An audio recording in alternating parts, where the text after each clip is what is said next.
ඔය මීට අවුරුදු 2කට විතර කලින් අපේ පන්ති වල ඩාම්පු ගෑනු ළමෙක් හිටියා. මේ ගෑනු ළමයට පුදුම දාංගලයක් තිබ්බේ. ඒ කියන්නේ මේ හරි දැඟලිල්ලක් තිබ්බ ළමෙක්.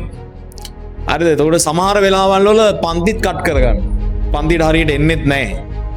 කොහොම හරි මේ විභාගයේ අවසන් වෙද්දී, ඒ කියන්නේ විභාගයට වැඩ කරගෙන අවසාන හරියට එද්දී මෙයාට කොහොම හරි වැඩ ටික හරියට බැලන්ස් කරගන්න, මැනේජ් කරගන්න බැරි වෙනවා. බැරි වෙලා ඉතින් ඔය වගේ පොඩි ලව් එෆෙයාර් දෙක තුනකුත් තියෙනවා. ඕවත් බ්‍රේක් අප් වෙනවා. ඔහොම ප්‍රශ්න ගොඩකුත් එනවා. හරිද?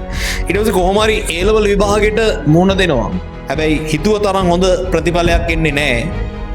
හොඳ ප්‍රතිඵලයක් නැහැ. සාමාන්‍ය පාස් එකක් තමයි තියෙන්නේ. ඊට පස්සේ මේ ළමයා ඔය පොඩි ජොබ් කරන්න එහෙම කරන්න try කරනවා. නැවත වතාවක් A level කරන්න උත්සාහ කරන්නේ නැහැ. ඔහොම ඉඳලා ඉවරලා මේ ළඟදී පන්තියට ඇවිල්ලා දවසක් ආනවා සර් මාව මතකයිද කිය. මම ගෝ ඔව් මොකද අමතක වෙන්නේ. ඉතින් මේ සර් දැන් මම හොඳ ළමෙක්. මම ඇයි ඉස්සර ඔබ නරකද? නෑ සර් ඉස්සර පුදුම දැඟලිල්ලක් නේ මට තිබ්බේ. සර්ලා දන්නවනේ ඉතින් ඒක. මම දැන් සර් හොඳ හැදිච්ච ළමෙක් වුණානේ. මම මොකෝ සර් මට හොඳ කොල්ලෙක් හම්බුණා. ඊට පස්සේ මේ මම ඒව විස්තරෙදී කවුද මේ කොල්ල මොකක්ද උනේ?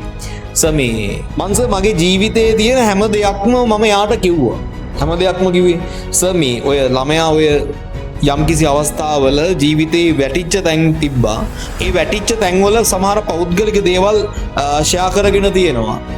මම ඇහුවා එතකොට අවුලක් වුනේ නැද්ද ඒ පිරිමි ළමයා? නෑ සර් මම කල්පනා කරලා ඉවර වෙලා මම ඔක්කොම දේවල් ටික කිව්වා. මම අහනවා ඇයි ඔයාට යාට ඒ දේවල් ඔක්කොම කියන්න හිතුනේ?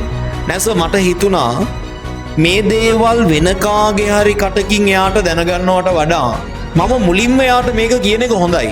එතකොට එයාට තීරණය කරන්න පුළුවන් එයා මාත් එක්ක මේ සම්බන්ධතාවය පටන් ගන්නවද නැද්ද කියලා. ඊට පස්සේ මම ඇහුවා මොකද වුනේ? සර් එයාට කිව්වා. ඒ කිව්වට පස්සේ ඒ දේවල් ඔක්කොම එයා අහගෙන හිටියා. අහගෙන ඉඳලා ප්‍රශ්නයක් නෑ මට කියලා කිව්වා. කියලා ඉවරලා අපේ සම්බන්ධතාවය පටන් ගත්තා. පටන් අරගෙන සර් දැන් යනවා. අනේ සර් මට දැන් කිසි ප්‍රශ්නයක් නෑ. මට ඇත්තට මේ කොල්ලට බොරුවක් කරන්න හිතෙන්නේ නෑ. සර් මම මාර ආදරෙයි. මම ඊටාම හොඳට මේක පවත්වාගෙන යනවා.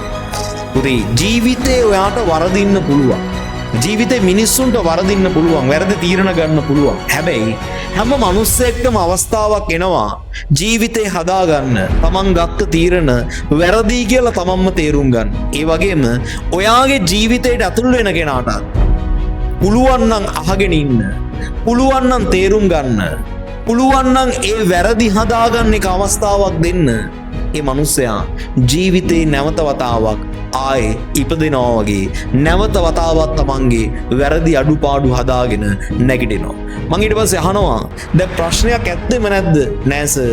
අද වෙනකම් මගෙන් ඒ පිරිමි ළමයා ඒ කිසිම දෙයක් පරණ කිසිම දෙයක් අහලවත් නෑ සර්. පුදුම කොල්ලෙක්. මම ඒ නිසා මාර විදියට ආදරේ. පුතේ හොඳට මතක තියාගන්න ජීවිතේ මිනිස්සෙක්ට වරදින්න පුළුවන්. හැබැයි ඒ වැරද්ද තමන්ට නිවැරදි කරගන්න නියම අවස්ථාව ආවට පස්සේ නිවැරදි කරගන්න. කවදාවත් තමන් ආදරය කරන මිනිස්සෙක්ට බොරු කියන්න යන්න එපා. ඇත්ත කියන්න.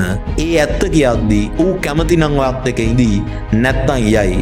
ඒ නිසා ඇත්ත කවදා හරි දවසක ජය ගන්නවා.